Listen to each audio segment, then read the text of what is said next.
ऊंच ते ऊंच कीमत पर चलते रहेंगे तो ऊंच ते ऊंच पद प्राप्त करेंगे, है? हाँ, और नहीं तो ऊंचा पद नहीं प्राप्त होगा। तो मत तो यही है कि तुम हमेशा क्या समझो, है? शिव बाबा ही हमें डायरेक्शन दे रहे हैं, शिव बाबा ही रहते के द्वारा कर्म कर रहे हैं। शिव जो कर्म करेगा, कल्याणकारी कर्म करेगा या कल्याणकारी कर्म करेगा, जो बोलेगा कल्याणकारी बोलेगा, जो देखेगा कल्याणकारी दृष्टि से देखेगा, जो वाइब्रेशन छोड़ेगा वो वाइब्रेशन भी कल्याणकारी वाइब्रेशन होगा।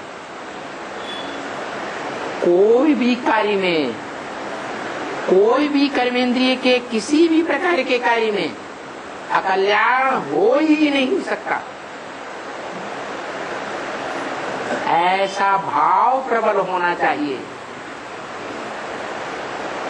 इसलिए बोला भाव प्रधान विश्व रचिता था। जिस भाव से जो कर्म करता है, जो जैसा कर्म करे तस फल चाखा। क्या श्रेष्ठ भाव से अगर कोई दुनिया में देखने में आता है बुरा कर्म कर रहा है, लेकिन भाव श्रेष्ठ है तो उसे श्रेष्ठ फल मिलेगा या भ्रष्ट फल मिलेगा? श्रेष्ठ फल ही मिलेगा। ये नहीं कहा कर्म प्रधान विश्व रचि राखा। क्यों? क्योंकि कर्मेंद्रियों के कर्म की प्रधानता रजोगुण पैदा करती है। आज की दुनिया रजोगुण से जरूर भरी पूरी है, भले तमो प्रधान हो गई तो भी रजोगुण छोड़ नहीं सकते। कोई भी ऑफिसर के ऑफिस में जाओ, आत्मा परमात्मा के आध्यात्मिक ज्ञान को सुनाना शुरू करो, कहेगा कर्म ही पूजा है। क्या कहेगा? हम तो ये समझते हैं कि कर्म ही पूजा है। बोर्ड भी कहीं कहीं टंगा हुआ है ऑफिसों में, क्या कर्म ही पूजा। उस बोर्ड में एक शब्द और बोल दो, गधे का।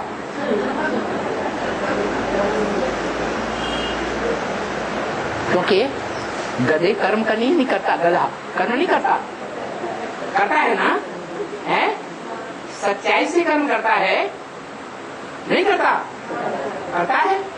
सारा दिन भजन होता है और शाम को जाकर के गाय बैल भैंस की बची हुई घास डाल दी जाती है, वो भी खा जाता है, सो जाता है।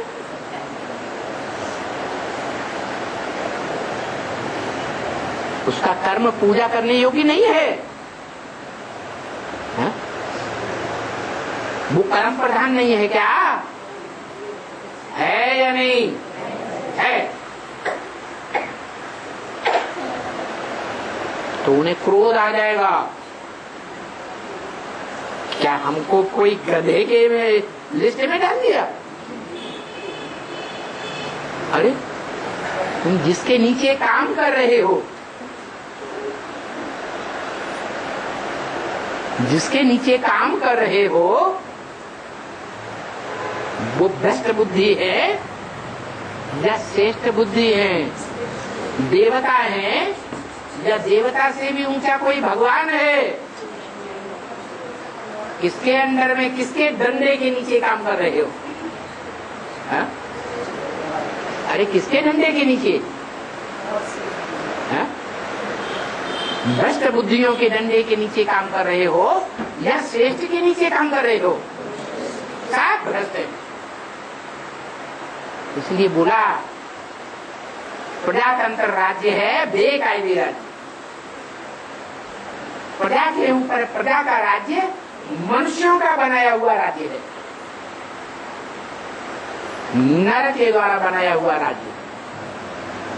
ऐसा राज्य चलाने से ये सारी दुनिया में जो प्रजातंत्र राज्य फैला हुआ है, सारी दुनिया नरक बन रही है। नरक नहीं, रौरव नरक बनने वाली है। जैसे नाली का कीड़ा होता है, एक कीड़ा दूसरे को काटता है, दूसरा कीड़ा तीसरे को काटता है, तीसरा कीड़ा चौथे को काटता है, इसे काटता है, उसे काटता है, रौर आता रहता है। ऐसे रौरव नरक की नाली में से निकाल करके उन कीड़ों को साफ सुथरे स्थान पर धूप के प्रकाश में रख दो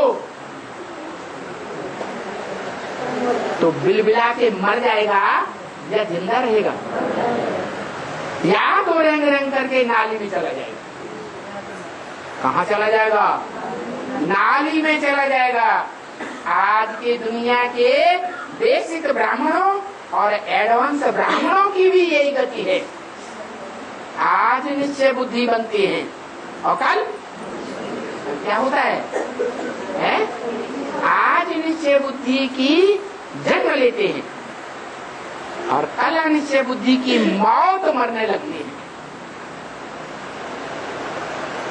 कोई गावड़ लेते हैं, अंदर अंदर घुटते ही रहते हैं।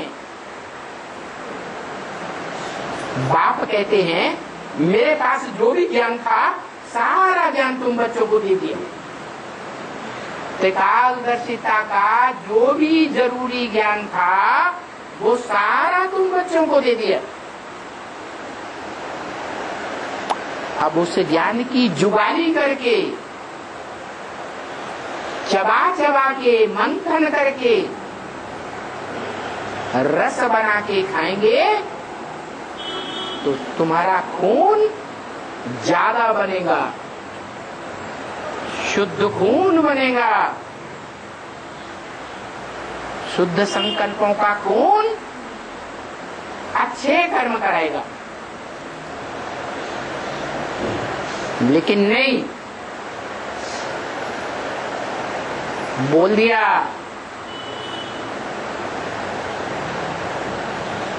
एक से ज्ञान सुनेंगे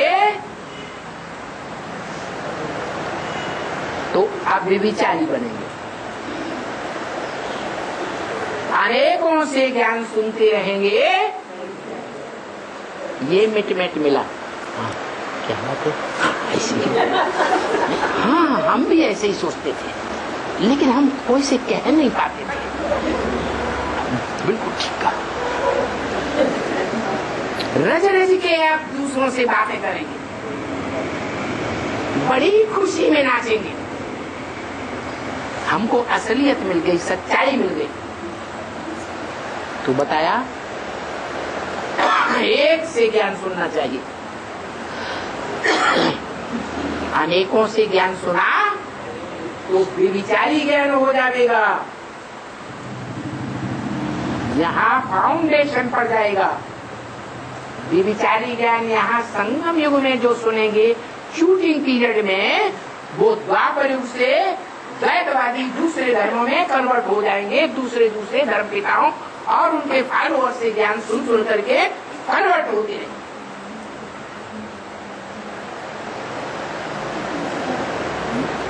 और उसमें भी खास भारत के शास्त्रों में तो मान्यता है, ज्ञान सुनाना अच्छी बात है, लेकिन सदगुरु निंदा सुनिए न गाना। क्या? जिसको हमने पहचान लिया कि यही एक शख्सियत है, यही एक व्यक्तित्व पर्सनालिटी है इस दुनिया में, जो हमारा सुप्रीम बाप भी है, सुप्रीम टीचर भी है और सदगुरु के रूप में सारे संसार की प्रैक्टिकल में सदगति करने का निमित्त भी बनेगा। कैसी गति? सत गति। सदगति क्या होती है? ये पेन ऊपर चला जाए तो सदगति। सत माने ऊंची गति, और नीचे चला गया गड्ढे में दुर्गति। वो चाहे संकल्पों से हो, चाहे वाचा से हो, ऐसी वाचा चले जो सदगुरु को पहचान करके सदगुरु की निंदा करे, दूसरों को निंदा सुनाए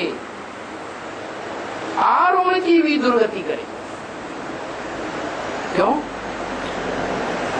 सदगुरु की निंदा कोई सुनेंगे, भारतवासी आत्मा होगी तो सुनी सुनाई बातों से दुर्गति में आएगी जरूर। इसलिए शास्त्रों में लिखा है, सदगुरु निंदा सुनिए न काना, कान से भी नहीं सुननी है। माने एक कान से सुन भी लिया तो दूसरे कान से निकाल लिया। कोई मुसलमानों की तरह कान बंद करने की बात नहीं है। क्या? सुनी या सुनी कर दो, डोंट हियर। और सुनने के बाद उसका सवाल जवाब भी नहीं करना है। क्या? वाद विवाद भी नहीं करना है। वाद विवाद भी करेंगे तो भी श्रीमत की अवहेलना है। शास्त्रार्थ करना ही नहीं है। इस मुरली में ये कहा, उस मुरली में ये कहा, उस मुरली में ये कहा, अव्यक्तवाणी में ये कहा, ज्ञानापत्र पत्रिका में ये कहा, परदादी ने ऐसा कहा वैसा कहा, दादी ने ऐसा कहा वैसा कहा। नहीं, कुछ भी ज्ञानी नहीं सुनना। न दादी, न परदादी, न कोई दीदी, न कोई दादा है, न ब्रह्मा बाबा। न ब्रह्मा को 100% फॉलो करने वाली ओम राधे मम्मा।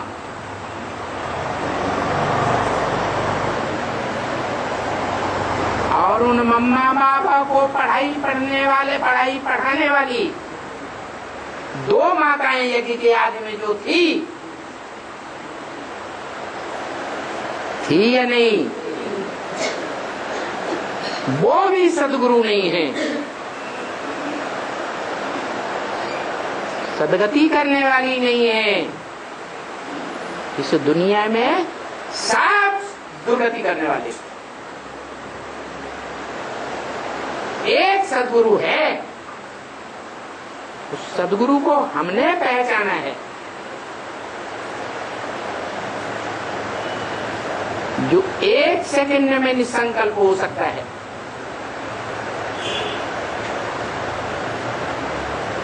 कैसी भी विकराल स्थितियां परिस्थितियां हों, कोई संकल्प नहीं।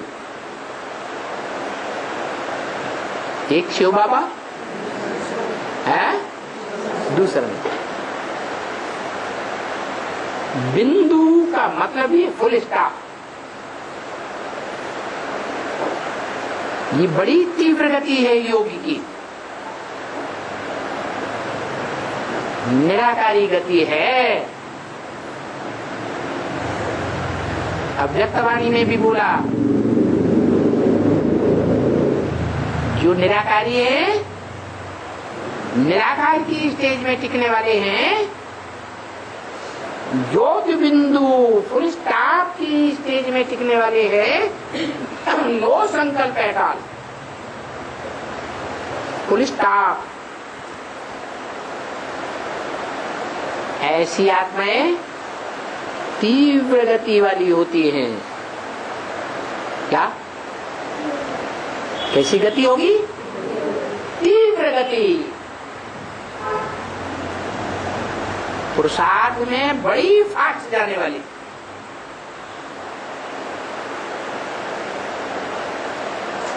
और ऐसी फास्ट जाने वाली आत्माएं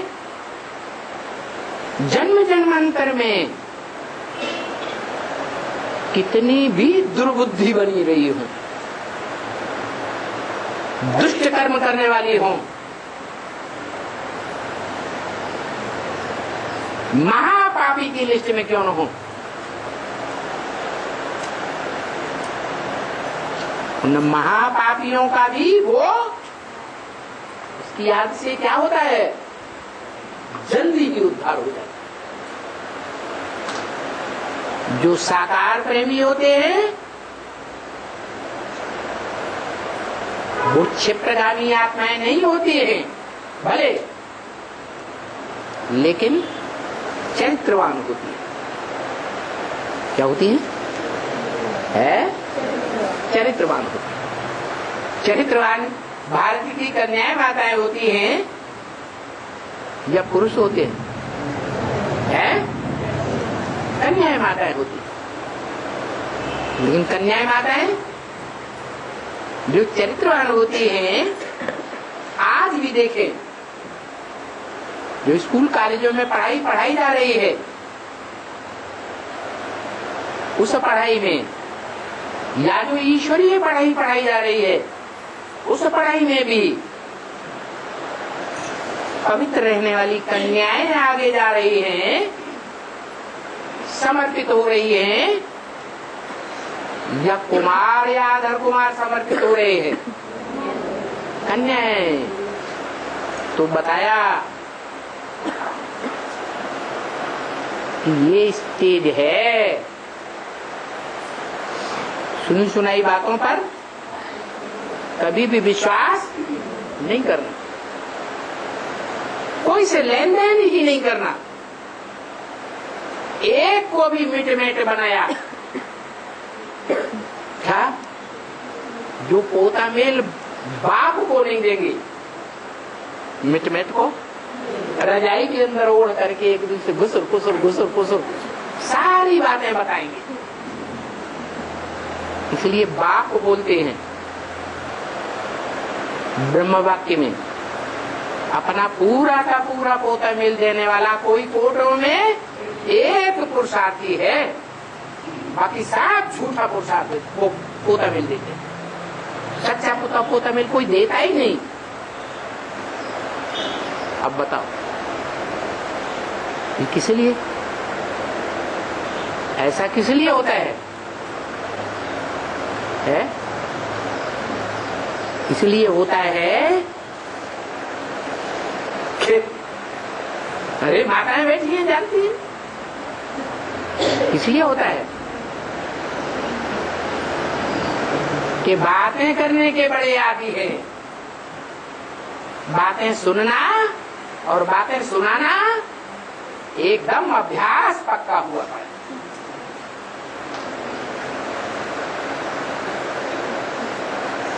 क्यों है? इसका कारण क्या है?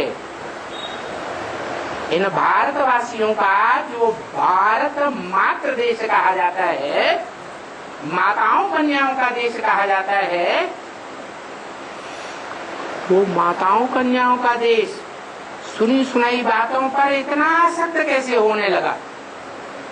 मूल कारण कौन है?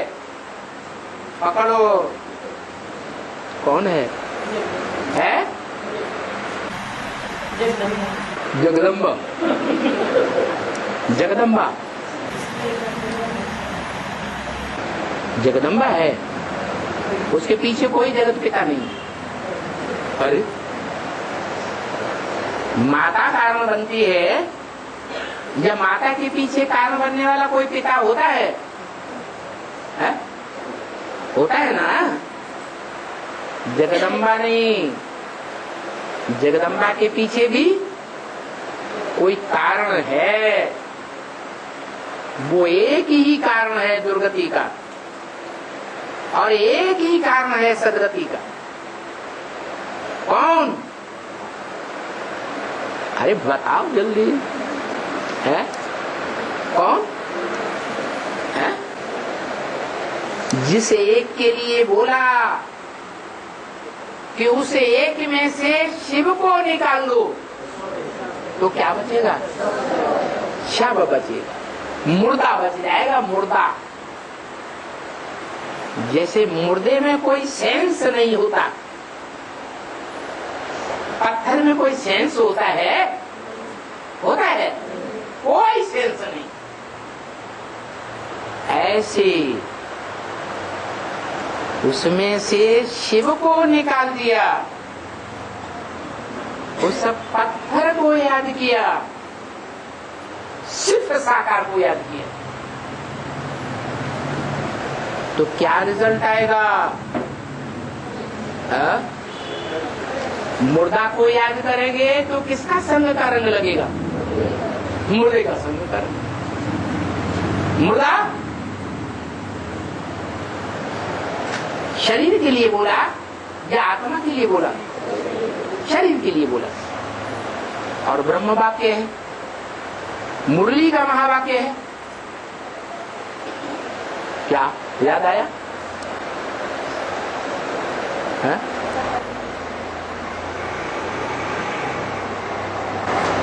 शरीर सड़ते जाएंगे और आत्मा पावरफुल होती जाएगी। तो सिर्फ शरीर को याद करने से चलेगा? चलेगा नहीं। साकार है शरीर, बड़ा रूप है शरीर, जिसके लिए बोला है, सही बात है कि तुमको छोटा रूप ज्योति बिंदु निराकार याद नहीं आता है तो बड़े रूप को ही याद।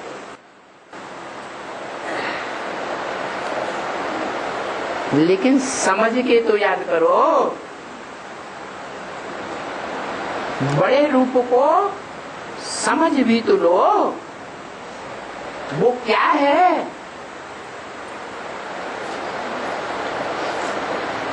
अरे अव्वल नंबर पुरुषार्थी है या नहीं है?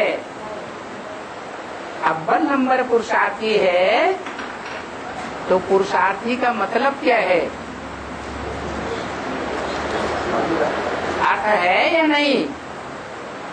क्या अर्थ है? पुरुष अर्थी। पुरुष माने आत्मा, अर्थ माने पुरुषार्थ। किसके लिए करने वाला? आत्मा के लिए करने वाला। तो परखो क्या कि जिसे हमने अव्वल नंबर पुरुषार्थी माना, वो शरीरधारी आत्मा के लिए सब कुछ कर रहा है या देह की प्रधानता लेकर चल रहा है जीवन में? है आत्मा के लिए कर रहा है तो जरूर हम पक्के पके पर क्या उस देहधारी को भी याद करेंगे जो श्रेष्ठ पुरुषार्थी बुद्धि में बैठ गया, तो उसका संग का रंग हमें लगेगा पुरुषार्थ का या नहीं लगेगा? है? लगेगा। संग का रंग न लगे ये हो ही नहीं सकता। लेकिन क्या? लेकिन ये बात बुद्धि में से निकल गई, अगर कभी भावना में से निकल गई कि कभी कभी आ जाता है विचार कि ये काम राम वाली आत्मा करती है, देहधारी आत्मा कर रही है, और ये काम शिव बाबा कर रहे हैं। ये बात शिव बाबा ने बोली, ये बात देहधारी आत्मा ने बोली। देह को अलग कर दिया और सुप्रीम सोल को अलग कर दिया। जबकि सुप्रीम सोल कहता है बिना देह के मैं कुछ भी कर ही नहीं सकता, और जिस देह के द्वारा मैं मुकर्रर रूप से पार्ट बजाता हूं, मुकर्रर माने सदाकाल, ऐसे नहीं आज पार्ट बजाता हूं कल पार्ट नहीं बजाऊंगा, परसों फिर पार्ट बजाता हूं, ऐसे मुकर्रर नहीं कहा जाता। गुलजार दादी का तन जो ब्रह्मा बाबा की आत्मा ले रही है उसे मुकर्रर कहेंगे या टेम्परेरी कहेंगे? क्यों? क्योंकि साल में नहीं, एक सीजन में तो आते हैं, लेकिन सीजन में भी दिन नुदे हुए हैं, टाइम नहीं आते, मुकर्रर रूप से नहीं आते। ऐसे नहीं है कि वो सदा कायम है। लेकिन बाप कहते हैं, सुप्रीम सोल बाप, तुम मुझे जब याद करते हो और जितना याद करते हो मैं तुम्हारे साथ।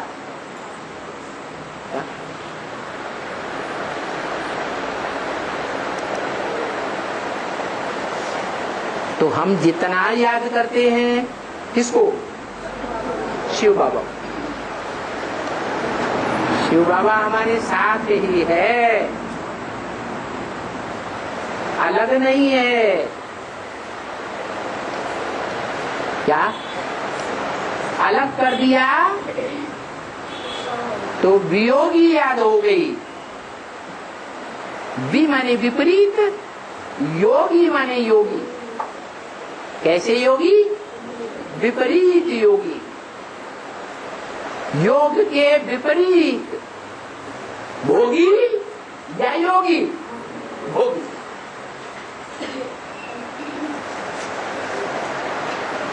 तो हम तो राजयोग सीखने वाले बाप के, सिखाने वाले बाप के राजयोगी बच्चे हैं और सहज राजयोगी हैं। अगर टेंशन आता है, कोई बातों को, ज्ञान की बातों को लेकर घबराहट पैदा होती है, संघर्ष चलता है,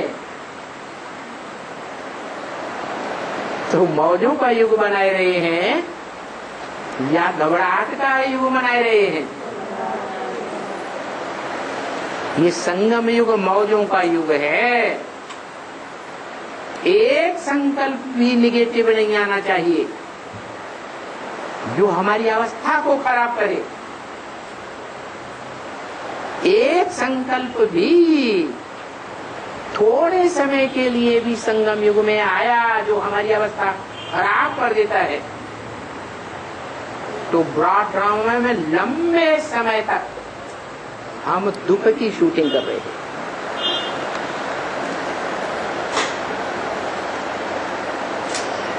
इतना ज्ञान बुद्धि में रहना चाहिए। ज्ञान के धंधे को इतना जास्ती प्रेफरेंस देना चाहिए।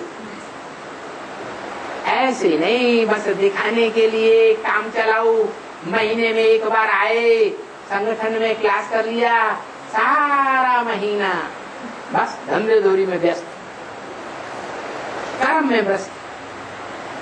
काय में व्यस्त? कर्मेंद्रियों के कर्म में व्यस्त। और कर्मेंद्रियों में भी कौन सी कर्मेंद्रिय खास? कौन सी कर्मेंद्रिय के रस लेने के लिए? अरे जिंदगी काहे के लिए है? कामेंद्रिय का रस लेने के लिए जिंदगी है, वो भी ब्राह्मणों की जिंदगी। ब्राह्मण भी मनुष्य तो हैं, लेकिन असली मनुष्य हैं या दुनिया वालों की तरह नकली मनुष्य हैं? मनुष्यों में कहा जाता है जो डायरेक्ट मनु की संतान। किसकी संतान? मनन चिंतन मंथन करने वाले की संतान, मनु की संतान। मनुष्य मननात् मनुष्य। मनन चिंतन मंथन नहीं चलता है ज्ञान का, नई दुनिया का, नई दुनिया की प्लानिंग का, ईश्वरीय सेवा का मनन चिंतन मंथन ही नहीं चलता। सारा दिन सारा सप्ताह, सारा महीना धंधे दोरी का ही संकल्प चलता है, तो क्या कहेंगे? मनुष्य है मनु की औलाद है? जब मनुष्य ही औलाद नहीं है मनु की, तो नकली मनुष्य जैसे दुनिया में है, कहते हैं मनुष्य इंसान है। हम आत्मिक स्थिति तो जानते ही नहीं, आत्मिक स्थिति की शान में रहना नहीं जानते। इंसान तुम काहे के हो? इंसान तो उन्हें कहेंगे जो आत्मा को जाने, आत्मा के रूप को पहचाने, आत्मा के कार्य को जाने, आत्मा की आत्मिक स्थिति की लेंथ को जाने संसार में, कि हमारी आत्मा इस शक्ति रूपी रंगमंच पर कितने लंबे समय तक पाठ बजाने वाली है। ये सारी बातें जाने तो आत्मा का मनन चिंतन मंथन भी चले। मनन चिंतन नहीं चलता तो मनुष्य है या जानवर है? जानवर है। जानवरों की सदगति पहले होगी या मनन चिंतन मंथन करने वाले मनुष्यों की सदगति पहले होगी? किसकी सदगति पहले होगी? मनुष्यों की सदगति पहले। इस सृष्टि रूपी रंगमंच पर ये तो समझ में आता है कि हम सब पार्टधारी हैं, लेकिन ये समझ करके भी कि हम पार्टधारी तो हैं, लेकिन हमारी आत्मा का इस रंगमंच पर मुख्य प्यार क्या है?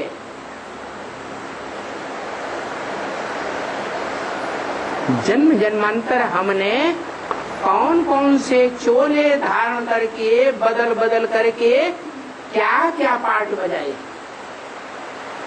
किस देश विशेष में पार्ट बजाए, किन किन आत्माओं के साथ हमने क्या क्या पार्ट बजाए,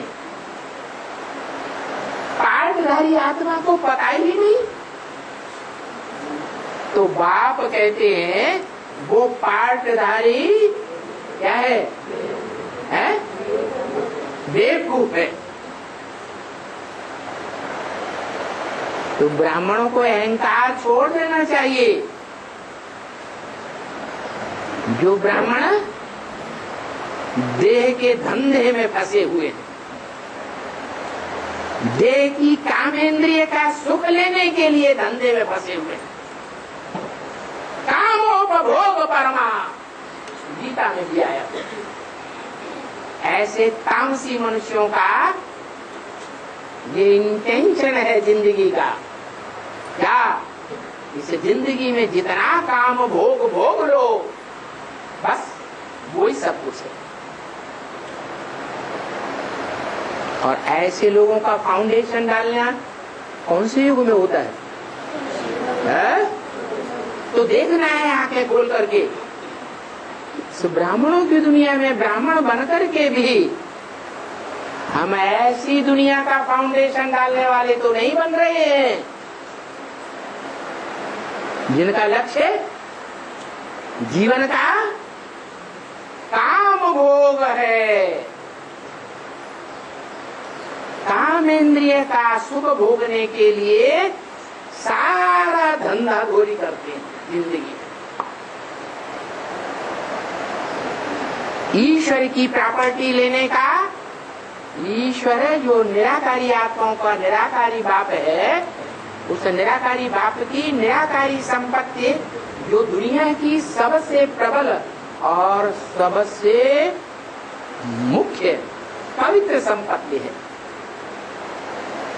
वो वर्षा लेने का प्रयास ही नहीं करते। इसलिए बोला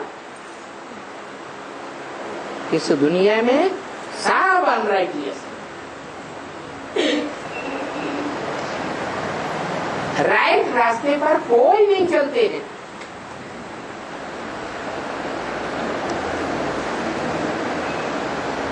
नहीं तो खाना भी सच। क्या भोजन करना है, जैसा अन्न वैसा मन। तो कैसा अन्न खाना है? घूसखोरी का,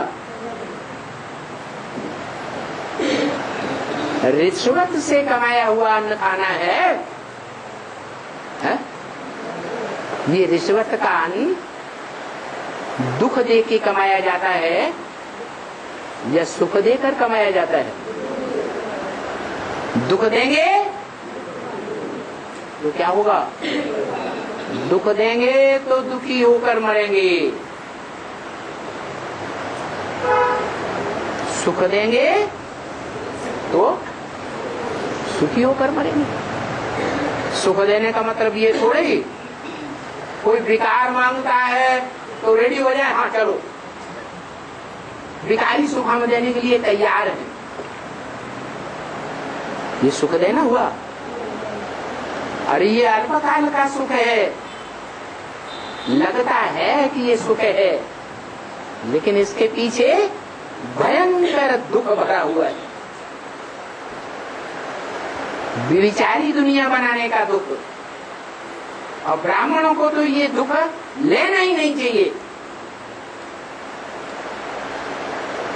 ये भी कुसंग में आता है या नहीं आता है? हैं? कुसंग है।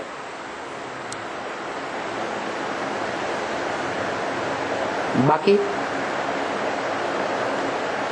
बाबा ने तो बता दिया, पतित बनना है वो तो कायदा है, इस दुनिया का कायदा है। सतयुग से लेकर कलयुग के अंत तक का कायदा है। क्या क्या पतित बनना है। देह का सुख भोगेंगे, देह की इंद्रियों का सुख भोगेंगे, कर्म इंद्रियां हो चाहे ज्ञान इंद्रियां हो, उनका सुख भोगेंगे तो क्या होगा? पतित बनेंगे जरूर। जैसे कृष्ण की आत्मा 16 कला संपूर्ण से जन्म लेते लेते क्या बनती है? पतित बनती है या नहीं बनती? ऐसे ही पतित बनना है, वो तो इस दुनिया का कायदा है। ब्रह्म वाक्य मुरली का पक्का है कि पतित बनना ये तो इस दुनिया का कायदा है, परंतु क्या? एक के साथ पतित बने, अनेकों के साथ पतित बने तो बेकायदे है, मना विपरीत कायदा है। विपरीत कायदा माने काहे के विपरीत? माने जो श्रेष्ठ से श्रेष्ठ बाप की मत है, उस मत के विपरीत कायदा है। बाप की मत बताती है क्या करो, कौन सा सुख लेना है। बाप कौन सा सुख देता है ब्राह्मणों को? अतीन्द्रिय सुख देता है, इंद्रियों से अतीत का सुख। इंद्रियों की स्मृति मात्र भी न रहे। इसका मतलब ये नहीं है कि हम देह त्याग कर दें, देह की इंद्रियों का त्याग कर दें। क्या? जैसे ब्रह्मा बाबा अव्यक्त हो गए, हम भी क्या करें? हम भी अव्यक्त हो गए। अरे वो पक्के पक्के अव्यक्त कहाँ हुए? सूक्ष्म देह का बंधन है या नहीं है? है? सूक्ष्म देह का बंधन जब तक है तो देहवान घड़ी घड़ी खींचता रहेगा,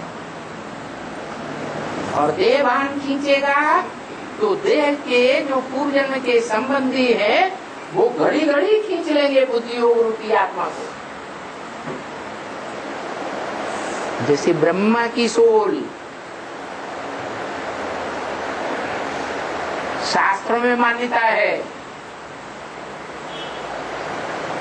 हनुमान का पाठ कौन सी आत्मा बजाती है? एक सेकंड में यहाँ, एक सेकंड में वहां है। हनुमान इतना तीक्ष्ण पार्ट बजाती है।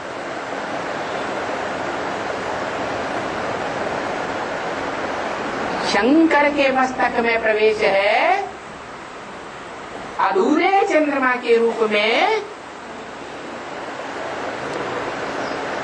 शास्त्रों में भी गायन है,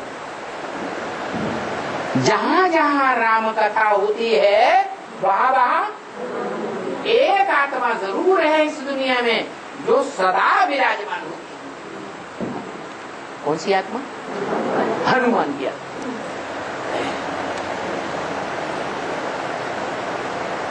वो राम वाली आत्मा एक व्यक्ति को भी ज्ञान सुनाएगी। क्या जो बोला है एक एक को बैठ करके समझाना। तो नई आत्मा है उसको अकेले बैठ करके समझाती है राम वाली आत्मा। तो तीसरी आत्मा कौन विराजमान हो जाती है उस समय? है ब्रह्मा की आत्मा, हनुमान की आत्मा, जिसके लिए गायन है चारों युगों पर ताप तुम्हारा है प्रसिद्ध जगत ग्यारह। चारों युगों में वो आत्मा पाठ बजाने वाली है और विशेष पाठ बजाने वाली है। तो वो आत्मा अधूरा चंद्रमा तो है, लेकिन ज्ञान की चात्रक है। लेकिन देवान आता है क्या? कैसे आता है देवान? देवान कैसे आता है? कैसे आता है? संग के रंग से देवान आता है। कैसे आता है? संग के रंग से देवान आता है। वो सूक्ष्म शरीरधारी आत्मा को पूर्व जन्म की स्मृतियां आती हैं, बुद्धियोग से उन आत्माओं का संग करता है। तो कितना भी ज्ञान सुनाओ, कितना भी ज्ञान सुनती है, फिर भी कहां जाती है? कहां दौड़ जाती है? कहां दौड़ जाती? माउंट आबू में किसके पास दौड़ जाती? दीदी दादियों के पास, और कोई के पास नहीं। गुजरात दादी चली जाती है, क्योंकि मुरली में ही बाबा ने बता दिया। क्या? एक बच्ची थी जिसको बाबा बार बार अपने पास बुलाते थे, वो बार बार भाग जाती थी। कभी भी बाबा के पास साकार में आई ही नहीं। और बाबा तो जबरदस्ती तो करते नहीं थे, भाग जाती थी। तो बाबा की तो उस बच्ची के ऊपर आसक्ति जीवन भर की रही। तो सूक्ष्म शरीर धारण करने के बाद वो आत्मा क्या करेगी? आसक्ति पूरी करती है या नहीं करती है? पूरी करती। जैसे कोई व्यक्ति प्यासे में शरीर छोड़ दे, जैसे कोई फांसी लगाते हैं, उनको बहुत प्यास लगती है और शरीर छोड़ देते हैं, तो जिसी में भी प्रवेश करेंगे क्या मांगेंगे? पानी मांगेंगे। तो ऐसे ही जीवन भर की वो आसक्ति जो है वो फटाक से खींच ले जाती है और गुलजार दादी में प्रवेश कर जाती है। इसलिए बताया कि देह अभिमान की मिट्टी में लूटने वाले गधे का पार्ट है। गधे की क्या खासियत? कितना भी स्नान कराओ ज्ञान जल से, फिर क्या करेगा? है जहां देखेगा धूल है, देह अभिमान की धूल में घाट से लौट जाएगा।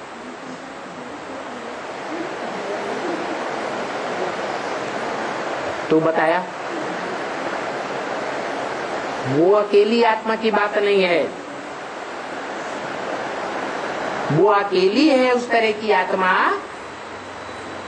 या उसकी गोद में खेलने वाली ढेर की ढेर दूसरे धर्मों की कुकवंशावली आत्माएं हैं, है?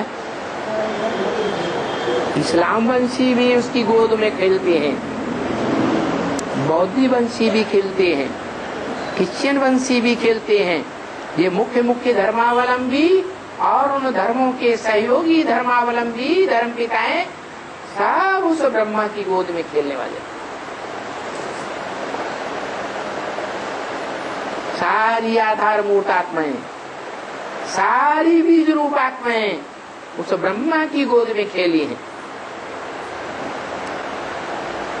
यहाँ जितने भी ब्राह्मण बैठे हुए हों, उनमें से जो कोई अनुभव करता हो कि हम कभी ब्रह्मा की गोद में नहीं खेले, वो हाथ उठाए। हा? कोई नहीं, सब ब्रह्मा की गोद में खेले हैं। सूर्यवंशियों से लेकर के कोई भी वंश मात्र के हों, ब्रह्मा की गोद में जरूर खेलते हैं। हाँ, कोई मुखवंशावली है और बाकी ढेर के ढेर मुखवंशावली। मुखवंशावली ज्ञान सूर्य के डायरेक्ट बच्चे हैं, यज्ञ के आदि में भी थे, जिनको कहा जाता है रुद्र के बच्चे। क्यों कहा जाता है रुद्र के बच्चे? है रुद्रगण क्यों कहा जाता? अरे क्या बात है? हाँ, नहीं, इस यज्ञ का नाम ही रुद्र ज्ञान यज्ञ है। तो जब रुद्र के द्वारा ज्ञान यज्ञ शुरू हुआ तो रुद्र से पहली के पहली जो पीढ़ी के जो बच्चे हैं वो जिस माता से जन्म लेंगे वो तो श्रेष्ठ बच्चे होंगे। ये परंपरा चली आई है भारत में कि पहली पत्नी के जो बच्चे होते हैं उनको ज्यादा वर्षा मिलता है, ज्यादा प्रेफरेंस दिया जाता है, जब बाद वाली पत्नियों के बच्चों को ज्यादा प्रेफरेंस दिया जाता है, पहली वालों को ज्यादा दिया जाता है। तो ये सूर्यवंशी बच्चे हैं जो बाप के पूर्व जन्म में भी सन्मुख बैठ करके सुनने वाले थे और अभी भी बाप के सन्मुख बैठ करके सुनते, लेकिन है नंबर वन। कोई में मोटा छिलका चढ़ा हुआ है देह अभिमान का और कोई में पतला छिलका चढ़ा हुआ है। ये ज्ञान के डंडों से छांट दिया जाता है।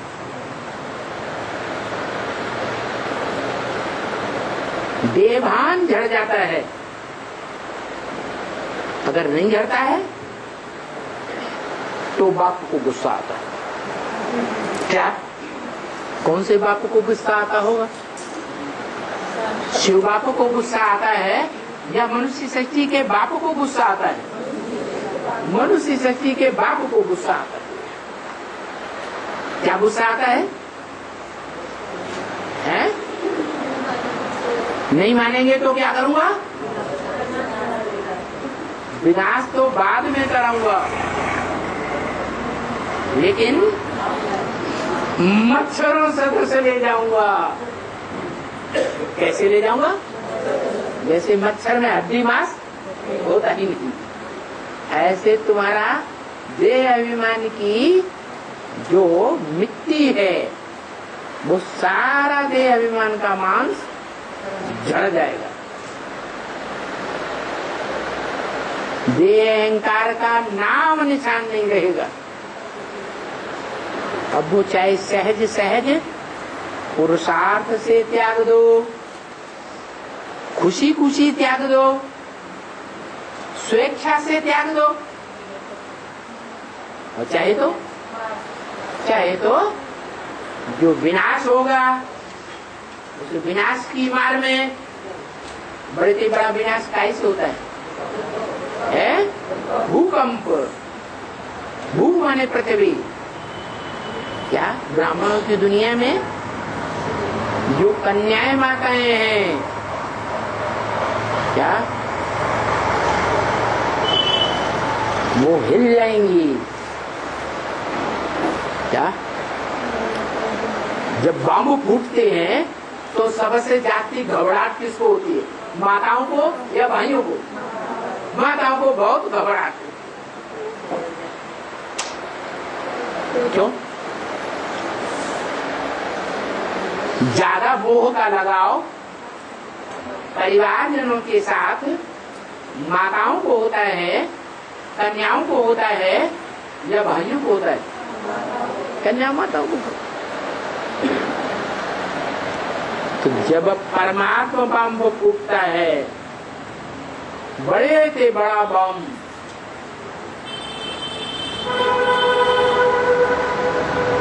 तो क्या होता है? धरणी हिल जाती। कन्याओं माताओं रूपी धरणी इतनी जोर से हिलेगी तो उन कन्याओं माताओं का आधार लेकर चंद्रमा जैसी आत्माएं जो भी है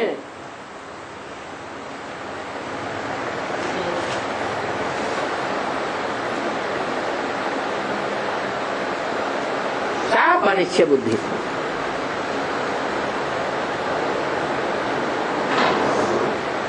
अनिश्चय बुद्धि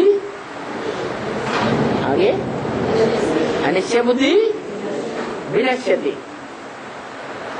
क्या विनाश हो जाता है? पद का विनाश भी हो जाता है और देह का भी विनाश हो जाता है। देह रहते रहते नई दुनिया में नहीं जाएंगे,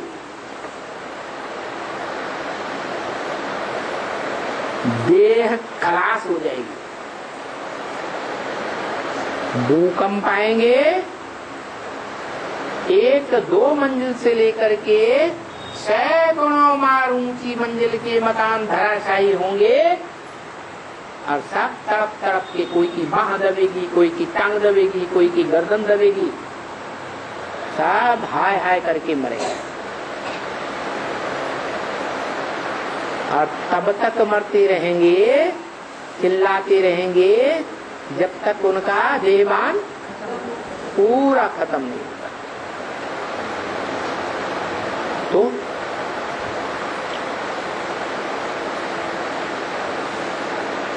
इस जन्म में जीते जीते बाप का वर्षा लेंगे अतीन्द्रिय सुख का, या अगले जन्म में लेंगे? है इस जन्म में लेंगे जो तो विनाश में, भूकंप में दब करके मरेंगे, हाय हाय करके। है? इस जन्म में वर्षा लेंगे? ऊंचते ऊंच बाप से वर्षा लेंगे? नहीं। अगली पीढ़ियों में वर्षा लेंगे, देवताओं से, देव आत्माओं से वर्षा लेंगे प्रैक्टिकल जीवन में।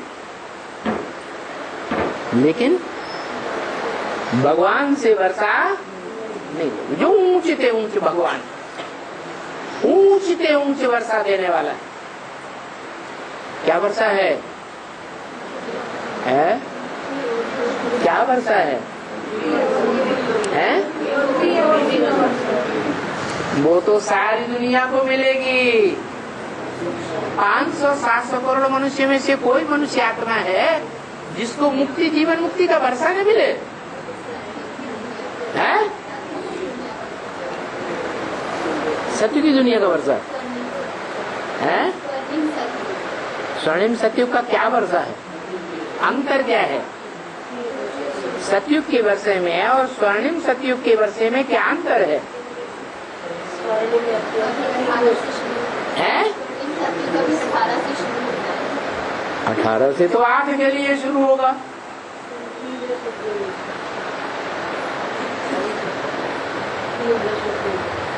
जैसे 76 के लिए बोला था, पुरानी दुनिया का विनाश और नई ब्राह्मणों की दुनिया की स्थापना हो जाएगी। तो 76 में कोई 2 आत्माएं थी, जिनमें से एक आत्मा बुद्धियोग के ज्ञान के आधार पर अपने को प्रसन्न रखती है, क्या सुख में रहती है या दुखता महसूस करती है? ज्ञान के आधार पर सेट रहती है, अस्थिर नहीं होती। दूसरी आत्मा और है, नारी से लक्ष्मी, वो भावना वाली आत्मा है या बुद्धिवादी आत्मा है? भावना वाली आत्मा। तो भावना का भाव से मिलता है, साक्षात्कार होते हैं, उन साक्षात्कारों से वो आत्मा बहलती रहती है, खुश रहती है। जीवन में कभी भी दुख का नाम निशान नहीं आता मनसा के संकल्पों में। तो 2 के लिए बताया, नर से नारायण, नारी से लक्ष्मी, 76 में नई दुनिया की स्थापना, पुरानी दुनिया का 2 के लिए आप मुए देह अभिमान से मरने की बात है, चाहे बुद्धि योग से मरे और चाहे भावना के आधार पर साक्षात्कार की दुनिया में आनंद लेती रहे। तो 76 में 2 आत्माएं सूक्ष्म रूप में उनकी नई दुनिया बन गई। क्या कैसी नई दुनिया? जो ब्रह्मा कुमारियां हर सेंटर में दरवाजे पर बड़ा बोर्ड लगाती थी, उस बोर्ड में कृष्ण का चित्र होता था, हाथ में स्वर्ग का गोला और लात में नरक का गोला, और ऊपर लिखा रहता था श्री कृष्ण आ रहे हैं। 76 के बाद वो चित्र गायब हो गया। एक भी ब्रह्मा कुमारी आश्रम के दरवाजे पर वो बड़ा चित्र अब देखने में नहीं। कोई आके पूछेगा श्री कृष्ण आ रहे हैं, आए कि नहीं आए? इतने साल तो हो गए। कोई पुराना ब्रह्मा कुमार होगा तो पूछेगा मुरली में तो ये आया था कि 10 वर्ष में पुरानी दुनिया का विनाश और नई दुनिया की स्थापना हो जाएगी। तो नई दुनिया में कृष्ण बच्चा तो शास्त्रों में दिखाया जाता है, पीपल के पत्ते पर कृष्ण बच्चा आया। तो तुम्हारा कृष्ण आ रहे हैं कि नहीं आ रहे हैं, कि उड़ गए? तो कोई जवाब नहीं है उनके पास। तो उन्होंने चित्र ही उड़ाई। तो वास्तव में ब्राह्मणों की दुनिया में श्री कृष्ण बुद्धि रूपी हथेली में नई दुनिया का प्लानिंग लेकर आया कि नहीं आया? और वो प्लानिंग बता दिया कितने साल में पूरी होती है?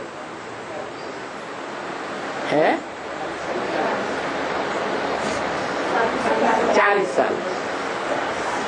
40 साल में वो प्लानिंग पूरी होती है और वो कृष्ण की आत्मा, कौन सी आत्मा?